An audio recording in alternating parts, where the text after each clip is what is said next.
قدیم زمانے کی بات ہے، ایک بار فاتح عالم سکندر اپنے استاد رستو کے ساتھ گھنے جنگل سے گزر رہے تھے کہ راستے میں ایک بڑا برساتی نالا آیا جو تازہ موسلا دھار بارش کی وجہ سے بھرا ہوا تھا۔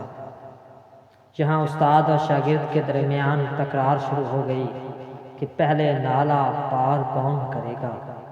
سکندر باضد تھے کہ نالے کی دوسری طرف پہلے وہ جائیں گے۔ بالآخر ارسطو نے ہار مان لی اور پہلے سکندر نے ہی نالا پار کیا۔ جب عالم اور طالب نے نالا پار کر لیا تو ارسطو قدرے سخت لہجے میں سکندر سے مخاطب ہوئے اور پوچھا کہ کیا تم نے مجھ سے پہلے راستہ عبور کر کے میری بے عزتی نہیں کی؟ سکندر نے انتہائی ادب سے قدرے خم ہو کر جواب دیا، ہرگز نہیں استاد محترم، دراصل نالا بھرا ہوا تھا اور میں یہ اطمینان کرنا چاہتا تھا کہ کہیں آپ کو کوئی نقصان نہ پہنچے، کیونکہ ارسطو رہے گا تو ہزاروں سکندر اعظم وجود میں آئیں گے، لیکن سکندر ایک بھی ارسطو کو وجود میں نہیں لا سکتا۔ اور خلیفہ ہارون الرشید کے دو صاحبزادے امام نسائی کے پاس زیر تعلیم تھے۔ ایک بار استاد کے جانے کا وقت آیا تو دونوں شاگرد انہیں جوتے پیش کرنے کے لیے دوڑے۔ دونوں ہی استاد کے آگے جوتے پیش کرنا چاہتے تھے۔ یوں دونوں بھائیوں میں کافی دیر تک تکرار جاری رہی اور آخر دونوں نے ایک ایک جوتا استاد کے آگے پیش کیا۔ خلیفہ ہارون الرشید کو اس واقعے کی خبر پہنچی تو بسط احترام امام نسائی کے دربار میں بلایا۔ مامون الرشید نے امام نسائی سے سوال پوچھا کہ استاد محترم، آپ کے خیال میں فی الوقت سب سے زیادہ عزت و احترام کے لائق کون ہے؟ مامون الرشید کے سوال پر امام نسائی قدرے چونکے، پھر محتاط انداز میں جواب دیا، میں سمجھتا ہوں کہ سب سے زیادہ احترام کے لائق خلیفہ وقت ہے۔ خلیفہ ہارون کے چہرے پر ایک مسکراہٹ اتری اور کہا کہ ہرگز نہیں استاد محترم، سب سے زیادہ عزت کے لائق وہ استاد ہے جس کے جوتے اٹھانے کے لیے خلیفہ وقت کے بیٹے آپس میں جھگڑیں۔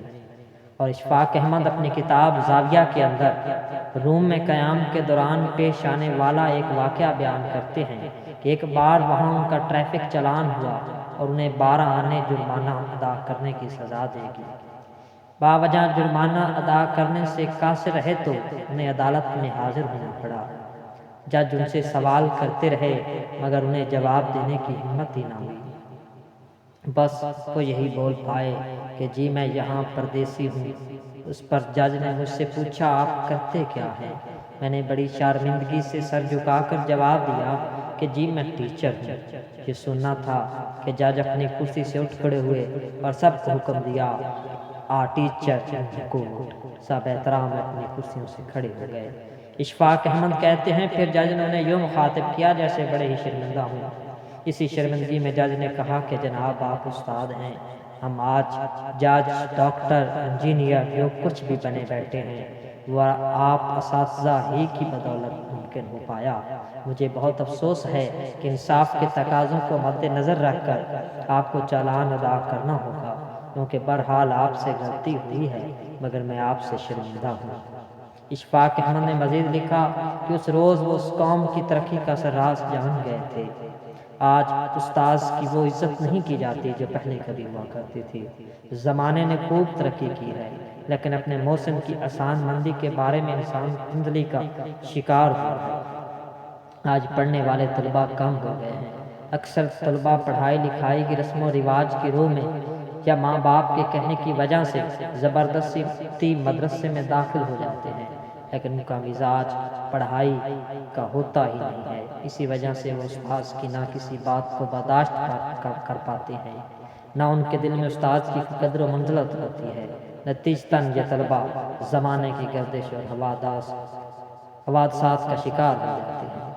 استاذ کی ناقدری کر کے کوئی کامیاب نہیں ہوگا۔ علم تو چاہے حاصل ہو جائے لیکن علم کے فیضان سے محرومی ہی ہاتھ لگتی ہے۔ اور ایک زمانہ وہ تھا جب طالب علم استاذ کی روک ٹوک کو اپنے لیے سعادت سمجھتے تھے اور سمجھتے تھے کہ جس پر استاد کی زیادہ توجہ ہوتی ہے اسی پر زیادہ روک ٹوک ہوتی ہے۔ جس کو استاد اپنا سمجھتا ہے اسی پر زیادہ پابندی لگاتا ہے، بھلا پرائے بچے کی فکر کون کرتا ہے۔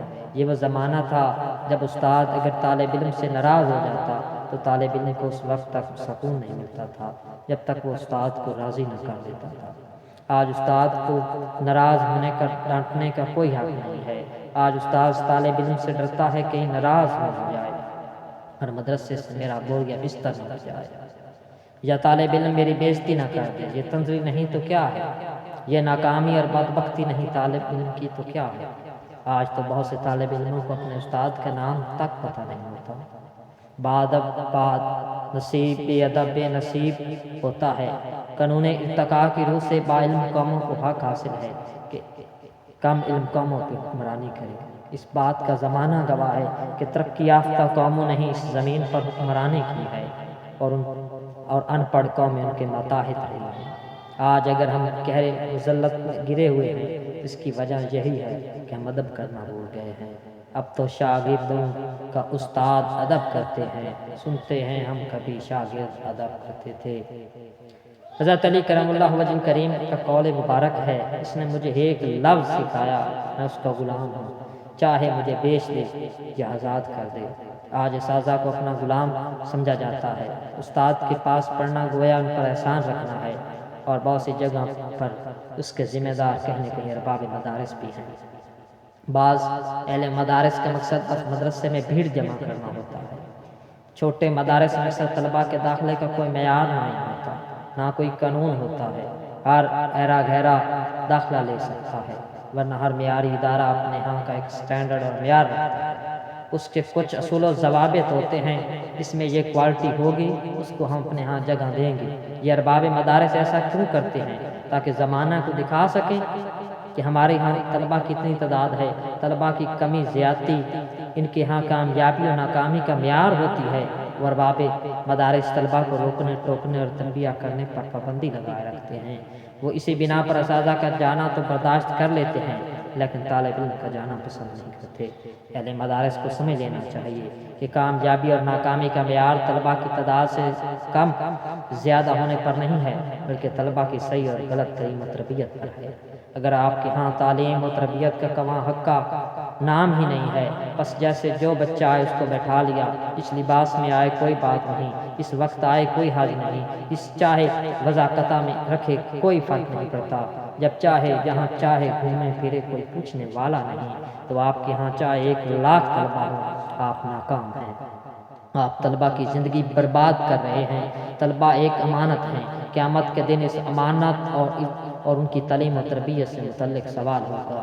اور اگر آپ کے ہاں تعلیم و تربیت کا معقول نظام ہے، جو چیز طلباء کے لیے بہتر ہے اس پر توجہ دی جاتی ہے، طلباء کو تعلیم کے تقاضوں کے مطابق تعلیم دی جاتی ہے، نہ کہ طلباء کی مرضی کے مطابق، آپ طلباء کی صلاحیتوں کو نکھارنے کی فکر کرتے ہیں نہ کہ بھیڑ جمع کرنے کی، غرض آپ قانون اور اصول و ضوابط کے مطابق تعلیم دیتے ہیں تو پھر آپ 100% کامیاب ہیں، چاہے آپ کے ہاں ایک ہی طالب علم ہو۔ اس لیے کہ جب آپ مکمل اصول و ضوابط کے ساتھ تعلیم دیں گے تو آپ کے ہاں وہی آئے گا جس کو واقعہ ہی علم کی طلب ہوگی، اور مدرسہ تو ہے ہی طلب علم کے لیے نہ کہ بھیڑ کے لیے۔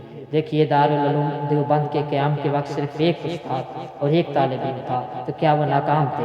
ایک طالب علم صحیح طریقے سے پڑھ لے گا تو وہی پورے جہان کی کایا پلٹنے کے لیے کافی ہوگا، اور اگر بالفرض کوئی آپ کے ہاں نہیں بھی آیا تو آپ امانت میں خیانت کے جرم سے بری تو رہیں گے۔